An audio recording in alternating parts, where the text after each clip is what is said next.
Well, welcome. Today is Friday, if you're joining us today or anytime around now. And so you know what that means is it's a Tiara Talk. So we do these Tiara Talks where we tackle a topic that is interesting to us, that we're pondering for ourselves.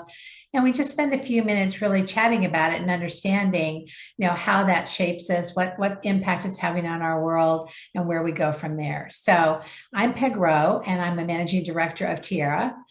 And Beth? And I'm Beth Ruske. I'm one of Peg's business partners and colleagues and friends. Yes, absolutely. So today, the topic that we've taken on is this idea of comparison is the thief of joy. Mm. So, what does that really mean? So, when I hear that, I hear this idea that when we do something very human, honestly, which is to compare ourselves to others, that we really run the risk that we tinker with our own joy, that however we might compare ourselves, if we come out on the low end of that, it actually is going to rob us of a certain amount of joy. When you hear that, Beth, what do you hear?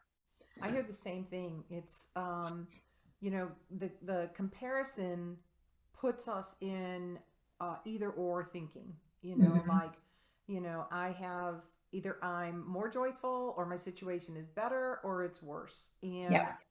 And to your point, Paget, I love the phrase comparison is the thief of joy because it robs you if you are now comparing yourself and you feel under or less than, right? Right. But as you pointed out earlier, it also can rob you from joy if you are putting yourself in the more than equation, right? Right. Because it's not really true joy, it's at the expense of Right. someone else, something else. Right. And that binary thinking, it either is or it isn't. I'm either joyful, I'm not. It's either I'm ahead or I'm not. I think that is, I'm just gonna say unnecessary. It I was gonna is. say unfortunate, but I think it's unnecessary. Yeah. Yeah, I would agree with that. It's unnecessary, and we kind of torture ourselves when we do that. Like no one else is necessarily asking us to do that. We're bringing that on ourselves. And like I said, it's a human thing that we do. So it's something that we actually can exert some awareness of. So being self-aware and noticing, hey, I'm actually engaging in this kind of judgment. I'm comparing myself, to what end? Is that really going to help me or anyone else? And really being willing to pause and stop and think about that. I think that's a really important element of this, is it really is something that can activate our own self-awareness and Yes. make us tuned into who we're being in that particular moment. Yeah, I think it's a it can distort our thinking. The Yeah. comparison distorts our thinking. It can make me exaggerate somebody else's strengths or Mhm. situation in a more positive way. It's not mine. I don't really know, but my Right. assumptions are that it's so much better. And then it also diminishes myself. Right. So it's a double whammy.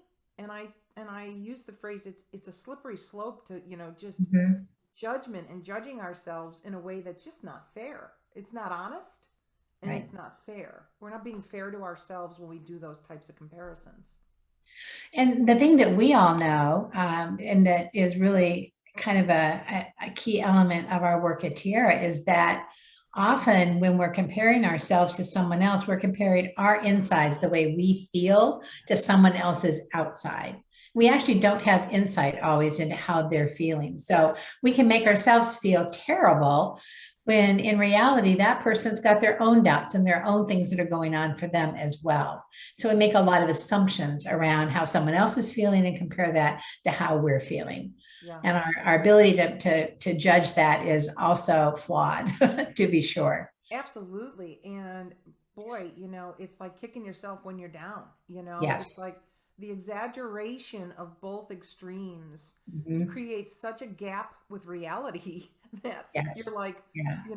it just makes it even worse. And it's not based in reality. And a lot of conversation, there's a lot of stuff going on in the world right now about wealth and shared wealth, and through Right. this pandemic how so many of the wealthiest people got so much wealthier, Right. and the middle classes and the poor people got so much poorer. and it widened this gap. And, a lot of that, I think, is perpetuated. Now, I'm not doing an economics, study here, but Yeah. I think Yeah. a lot of it is perpetuated on a fundamental belief of, is this a fountain? Is this, Right. is wealth a fountain that can be shared? Or is it a pie that there's only so much to go around? Exactly. I think the same can be said for joy. Do Yes. you approach joy like, it's okay if I'm joyful, you can be joyful, or if Right. I'm joyful, you can't, right? Like, Right. how do you approach Yes. that? Yeah, and I think to tag onto that a little bit, one of the things that we've also observed is that when people in this pandemic were feeling joyful, they tamped it down because they felt guilty. Other people weren't feeling joyful. And so we tended to actually pull in on our own joy as opposed to recognizing that there's plenty of joy to go around. And it's okay for us to feel joyful in moments, even when there's a whole lot of misery going on around us. We can find our own moments of joy. Yeah. And celebrating and finding our own moments of joy is actually one of the positive actions we can take to support ourselves under any circumstances. Yeah. I think a lot of people, as they listen to that, they might be like, yeah, right. Moments of joy. Like, even in sadness, there's joy. One Mhm. of our partners keeps referring to that as collateral beauty. Right. Like, there's the collateral beauty in things. Even in death, there's joy, there's Yeah. celebration, there's loving memories, and I think it really is very powerful if we can help ourselves hold both of those Right. extremes in our hand and in our heart. Yes. So I love this conversation. Thanks for engaging in it. Any Absolutely. practical tips to? Yes, yes. So this is a good one to notice because guess what? We all engage in some level of judgment because we're human beings on probably a regular basis. So this is one to start with. Just simply notice when you find yourself in that space of comparison. And when you do, kind of step back, hit the pause button, give yourself a moment to just really decide, is this something that I want to continue to do? What's the price of being in comparison right now? What else would you add? Um, I like the kind of stay in your lane Yeah, messaging. So like you can't take responsibility for everything. You have right, to have you know what I refer to as these loving set of personal boundaries. But you have to take personal responsibility for what it is you're doing, what you're feeling, how you're if you're comparing, but stay in your lane in a way that isn't not my problem, but it's more of a loving, right. embrace of who you are and what's going on around you. That'd be one. Yeah, and then I think to go back to this idea that there's an infinite amount of joy, we can all experience joy at any time, even in dire situations. And by stopping the comparison and really staying in our lane and doing our very best and holding those boundaries, it actually supports our integrity.